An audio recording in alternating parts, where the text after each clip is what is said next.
కాంగ్రెస్‌కి గనక ఓటు వేస్తే హిందువుల మెడలో మంగళసూత్రాలతో సహా మొత్తం తీసేసి ముస్లిమ్స్‌కి ఇచ్చేస్తారు అని మోదీ గారు చెప్పారనమాట. ఆ ముస్లిమ్స్ అని డైరెక్ట్‌గా చెప్పినా కూడా ఒక అందం ఉండేది.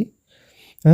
చొరబాటుదారులు, ఆక్రమదారులు, ఎక్కువ మంది పిల్లలున్న వాళ్ళకి ఇచ్చేస్తారు అని ఇలా రకరకాలుగా ఆయన ప్రెజెంట్ చేశాడు. ఎందుకు అంటే హిందూస్‌లోని ద్వేషాన్ని రెచ్చగొట్టడం కోసం. అసలు ఈయన గుజరాత్ చీఫ్ మినిస్టర్‌గా ఉన్నప్పుడు వాజ్పేయి గారు ఈయన గురించి ఏం చెప్పారు? ఈయనకి ఎలా క్లాస్ పీకారు అనేది చూడండి. धर्म ये शब्द काफी सार्थक है। मैं उसी का पालन कर रहा हूँ। राजा के लिए, शासक के लिए प्रजा प्रजा में भेद नहीं हो सकता, न जन्म के आधार पर, न जाति के आधार पर, न संप्रदाय के आधार पर। हम भी वही कर रहे हैं। వాజ్పేయి గారు ఏం చెప్తున్నారంటే చీఫ్ మినిస్టర్ అనేవాడు రాజ్యానికి తండ్రి లాంటి వాడు. రాజధర్మం పాటించాలి. రాజధర్మంలో కులము, మతము, అన్ని కులాలు, అన్ని మతాల ప్రజలని సమానంగా చూడాలి అని రాజధర్మం చెప్తుంది. నేను అదే పాటిస్తున్నాను అని ఆయన క్లాస్ పీకుతుంటే పక్క నుంచి ఈయన ఒక సిగ్గులేని నవ్వు ఒకటి నవ్వుతారనమాట. ఓకే, సరే ఇది పక్కన పెడితే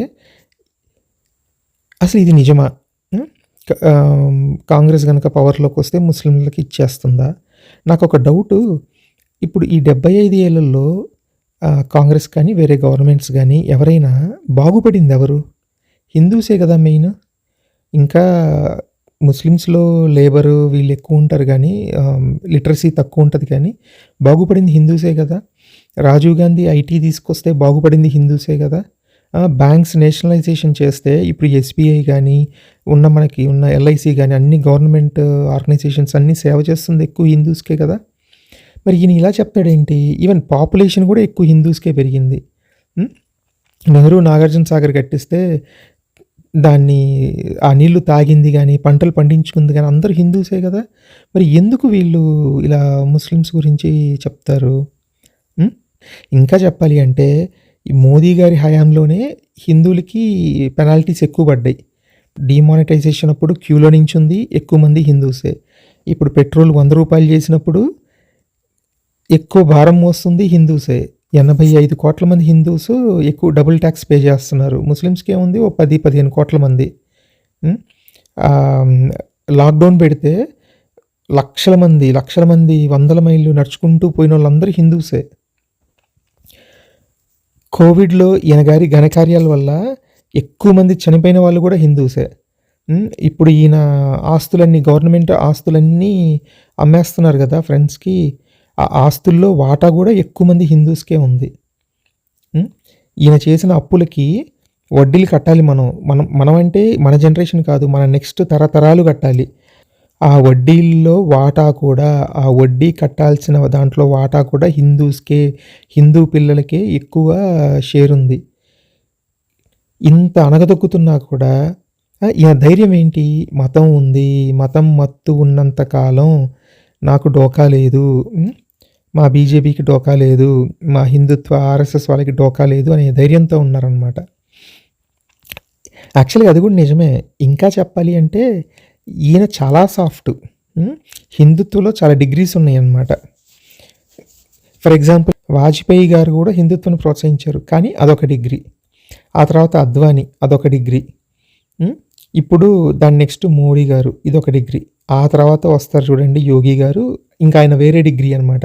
ఇంకా ఆయన లెవెల్ ఆఫ్ హిందుత్వం ఎలా ఉంటుందంటే జస్ట్ మన తాలిబాన్ లాగా ఉంటుంది. ఇప్పుడు మోదీ గారికి బయట దేశాలు తిరగాలి, బయట అందరూ ప్రెసిడెంట్స్తో షేక్ హ్యాండ్ ఇచ్చుకోవాలి, హగ్ చేసుకోవాలి, భుజాల మీద చెయ్యేసి మాట్లాడాలి, ఇలాంటి చాలా కోరికలు ఉన్నాయి. కానీ యోగి గారికి అదేం ఉండదు. ఆయన ఎందుకంటే ఆయన సన్యాసి కాబట్టి.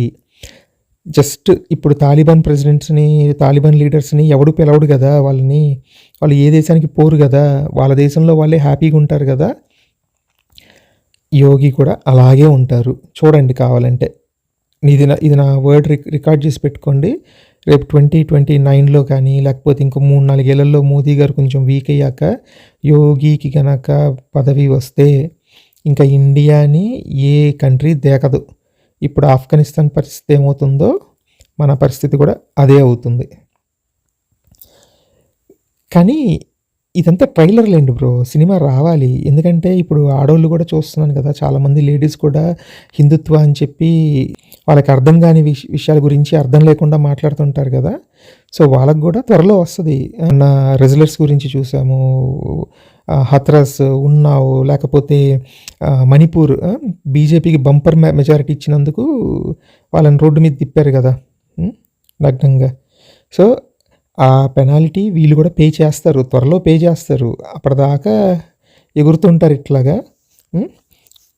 గొర్రె కసాయివాణి నమ్మినట్టు వీళ్ళు బాగా ఇరుక్కుంటారు చూడండి.